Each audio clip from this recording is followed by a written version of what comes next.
Please create a new file by going File, New Python file, and call it PO2 variables.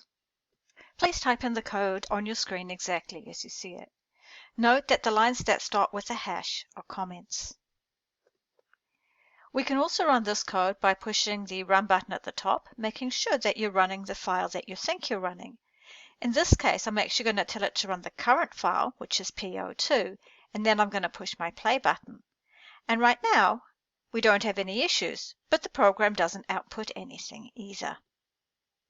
Please pause this video and see if you can write 3 print statements to print out the greeting, the favorite number, and the fact that we love programming.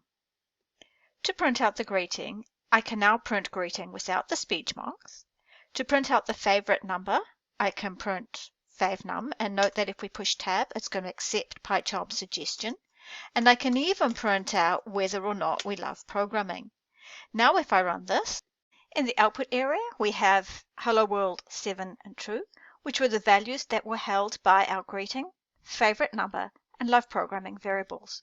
Note that for Boolean, we can have either true or false. If you've copied my code exactly, you've got a line of code that is commented out. We can go Control/ and comment it back in. But you'll notice that as soon as we do this, it has a problem. And if I run that code, we can see that once again we have a syntax error. Thing is, in Python, you can't have spaces in variable names. So what we need to have is lowercase and underscores. Now if I run that code, it doesn't crash.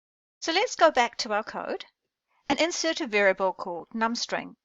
I'm going to get rid of the other variables in the print statement. And I'm going to print the favorite number times 2. I'm going to say numString times 5. What do you think will happen? Let's run the code and see. What I get is 7 times 2 is 14. But for the string, I get the number 5 repeated 5 times.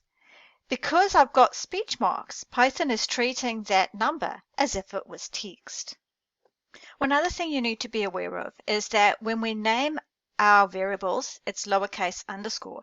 If you use uppercase, your program will still work, but uppercase is reserved for constants like pi, which is always 3.14. Another of Python's rules is that we can't start character names with a number.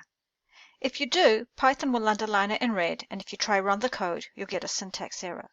To fix this, we need to put a letter in front, and in this case, that letter should be lowercase. In the next video, we're going to play a little bit more with variables, and we're also going to learn how to get some really nice looking output statements.